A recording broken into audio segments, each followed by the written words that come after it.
Leveling up your craftsmanship skill takes a little bit of alchemy to be done fast. This is done in stages, so hopefully you guys will follow along. To start with, we need a few ingredients. As you can see, I'm at the alchemy shop in Troskovitz, and the first thing that we want to do realistically is head on across the road, grab ourselves a couple of bits of belladonna and some nettles whilst we're here. With our fresh ingredients sorted, we're going to head into the alchemy shop itself, and we're going to grab a couple of ingredients from the apothecary. In his shop, you are looking for some charcoal and St. John's wort. I don't advise buying belladonna from this guy. You're going to want to pick that up fresh. For best results, you're going to want secrets of secrets. So if you get your alchemy skill leveled up, which I already have a guide for on the channel, that is going to be incredibly useful to you. And if you want to craft less often, highly recommend the secret of matter perks as well. Now that we have our ingredients, we're ready to begin brewing. So let's get to the alchemy table. We'll start out by adding some oil to the cauldron.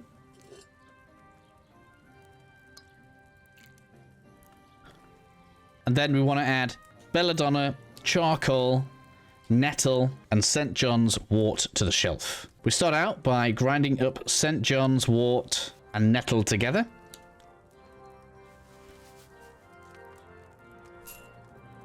And then we're going to grind those up.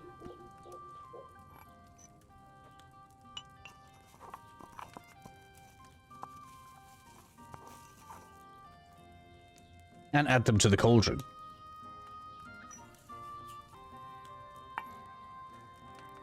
We're going to drop the cauldron down and then turn the hourglass. At this point, you can also add the charcoal, which as you can see is to the right to the mortar. And then we're going to wait for the hourglass to run out so that we can turn it.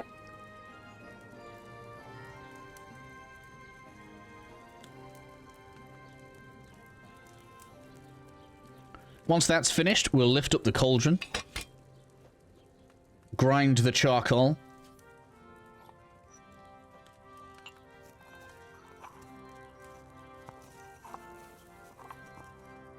And add that to the cauldron. We then add one belladonna to the cauldron. Drop it back down. And turn the hourglass. Wait for the hourglass to run out.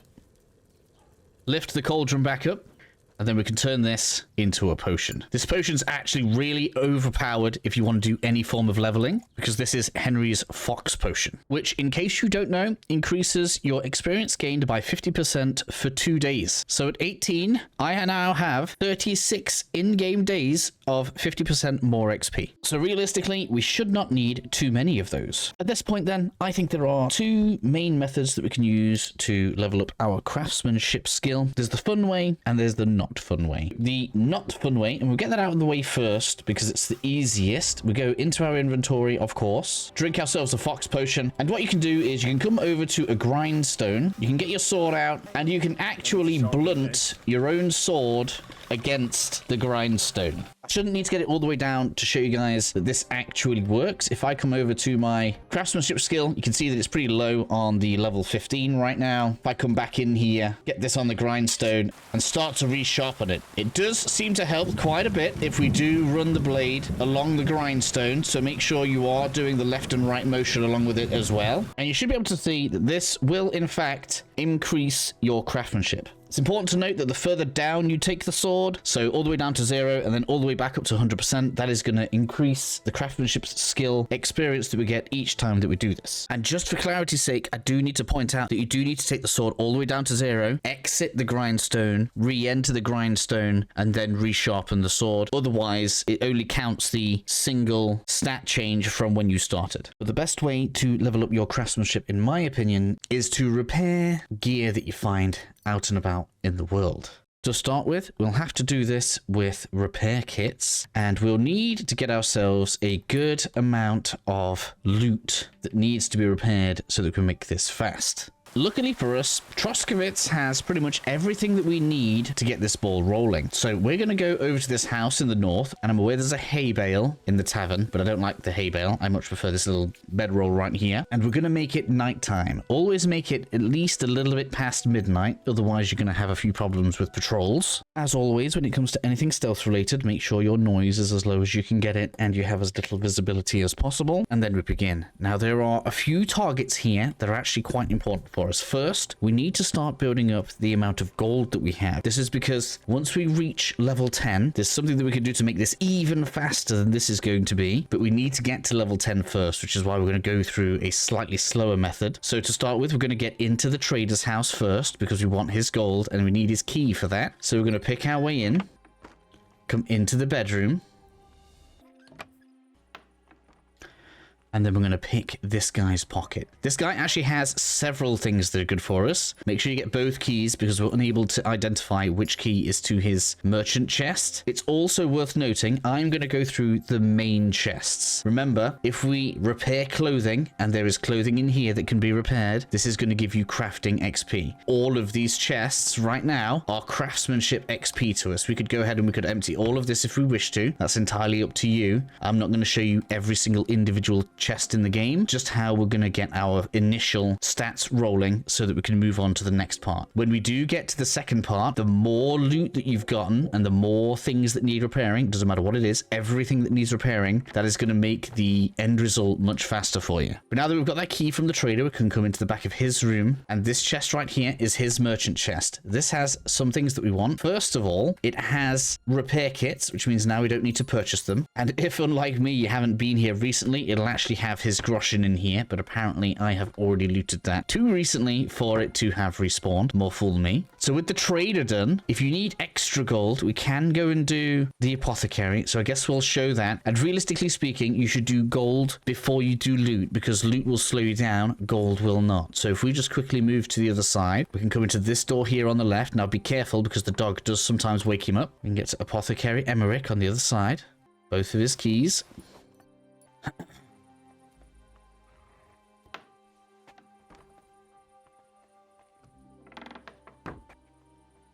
Into the shop, and his merchant chest is this one in the very back. Now, it's important to note you don't actually need extreme amounts of groschen. We just need enough to get ourselves started, because the plan is going to be to get things repaired, and then we're actually going to get the money back from the repairs by merchants. So now that we have access to some repair kits and we have a bit of gold building up, let's go and get some things that tend to need a lot of repairs, and that is the loot from the guard rooms. I'm actually going to do two in this video, but this first one is so local to where we are right now, it felt a bit stupid to not point this out. So we want to come to the point where we're between the white building and the wooden wall here. This is the northern part of what I guess is this game's rat house, and it's a good spot to take a save if you need to, if you're not feeling too confident. Let's go ahead and we can do that. Peek around the corner a little bit because we need to not see a guard. I know it's going to be dark on the screen, I apologize. We're going to head on up the first set of stairs, and there is always a guard asleep on this bed. We're going to pick his pocket. We need his key, and you can take his groschen as well. Remember, we do need to build in some groschen up. Come on over to the end where we have a chest. Take all the loot. We don't even care what it is. All we care about is building up some loot that needs repairing. Back down the stairs. Again, a quick look both ways to make sure we're not in trouble. Into the door that's just in front. And then we go ahead, we loot this one, which is full of lots of loot. It's very likely that we're going to be overburdened right now, so just bear that in mind. If the coast is still clear, we're going to head across the courtyard into the other side. Make sure you close the door behind you because it is dangerous in here. Straight up the stairs in front of you. Turn to the left, past the guards, and then we want this chest as well. Back down the stairs we go. And then we'll turn around. We're going to get under this door here. It's just under the stairs. Chest on the left. Now, if you're feeling unconfident, this is also a good point to take a save. Sometimes the guard is there and we just can't see whether or not he's there. We're looking pretty fine right now, and that's all good. Right, so we now have a ton of stuff that can be repaired. You can do it now or you can do it later. So you can come over to your blacksmith's kits and your armorer's kits. Obviously, make sure you pop your potion first, and that is going to get your crafting skill rising really quickly. If you want to keep a hold of any of this gear or all of this gear because you decide you want to sell it later on, we are going to go ahead and we are going to drop this off in Takov. Second place that's easy to rob and has a high concentration of loot and gold is Semine Castle up on the northern end. I think this is a castle or a fort, whatever you want to call this. In any case, we're going to walk on in even after the quest is done and the NPCs are a little bit more free to move. As long as you come in here just after midnight, should not be any trouble. In fact, we're not even trespassing, so just stay away from the guards and you'll be very fine. We're going to come on over and up these stairs first. We're going to pickpocket a guard. The more ridiculous thing is the guard's keys fit almost every chest in here. So now that we've done that, we can get so much stuff. So we've got one chest there, and then we get another chest there. The only downside to this is that it's very likely that the guards are going to put 2 and 2 together because they are going to see us moving around, which means we are probably going to get a bounty for this area. But we can come on into this one, grab all of this dude's loot, get his wardrobe, and then into the main part of the castle. There's actually a really good weapon in here. If anybody's wondering how I got my noble sword, this is where it comes from. Try not to be too suspicious as we walk by him. You never know. He might let us off. Get in sneak mode, into the master bedroom, and the key that we got from the guard fits this. And then to the top floor, where we also have this chest for even more repairable loot. And we can now exit, or should I say, we can now begin our exit. We're going to get some gold on the way out as well. So we head all the way down to the bottom, torch out, stop sneaking. You could probably even change outfit. Do your best to look less suspicious if you want to. Might help. Once we get down to the stairs, we're turning right.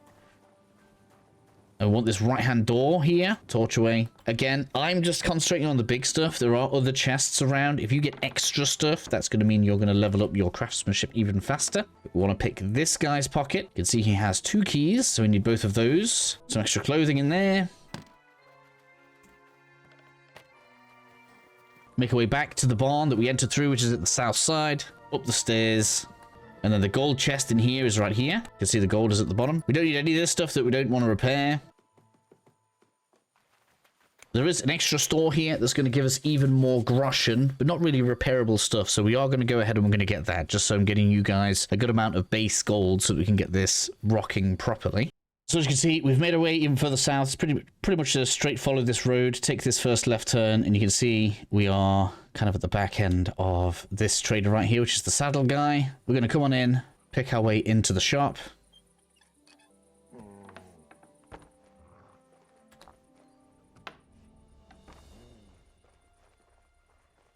Come over to Mr. Saddler here. We need both of his keys.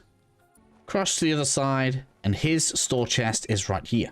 You can take the groschen as well as the armor kits as well. That's going to allow you to start repairing all of the things we've been picking up. Close the door. And then from here, I find it best to come on up the hill to the right-hand side of the road so that we can easily make our way down to the miller where we can get all of this stuff stored as well. Of course, at this time, if you've only just started out, make sure you are using all of those repair kits to get everything repaired. And as I said before, get your craftsmanship to level 10 so that you can take the keen eye perk. This is the important one, because once you've got this, you can begin just stocking up on as much loot as you want. Keep on just piling loot up into your chest so that you have plenty of stuff ready that needs to be repaired. All that's left for us to do at this point then is to make sure that, as I said before, we have keen eye. You should have well enough loot to get yourself to craftsmanship 10 at this point. We've got tons of loot, we've got 50% more XP, and I got you the repair kits. When it comes to anything metal, the best place to come to is Takov. I'm just going to go ahead. I'm going to empty my chest right here, which is probably going to break the game. We're going to go over to Mr. Blacksmith, Radovan,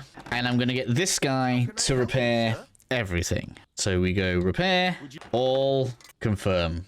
You made a fine purchase, good sir. We didn't even get to the clothes, but I'll show you where to get those done anyway. So in the blacksmith's instance, to get our gold back, all we need to do is come into the main door here and through the door at the back end. Close the door behind us. They don't even class us as trespassing in here. And hopefully you guys have been following some of my videos. Otherwise, maybe it'll be stuck. And in here, you'll find all of your groschen.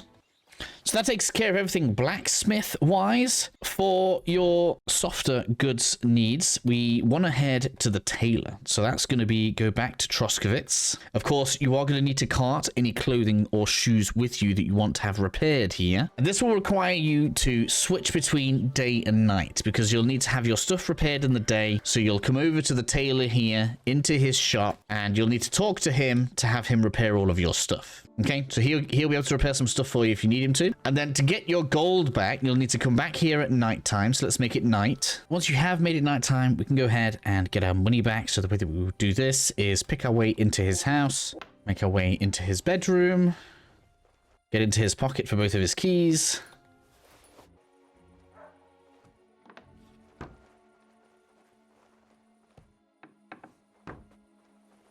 Make our way over to his shop, and his merchant chest is this one right here.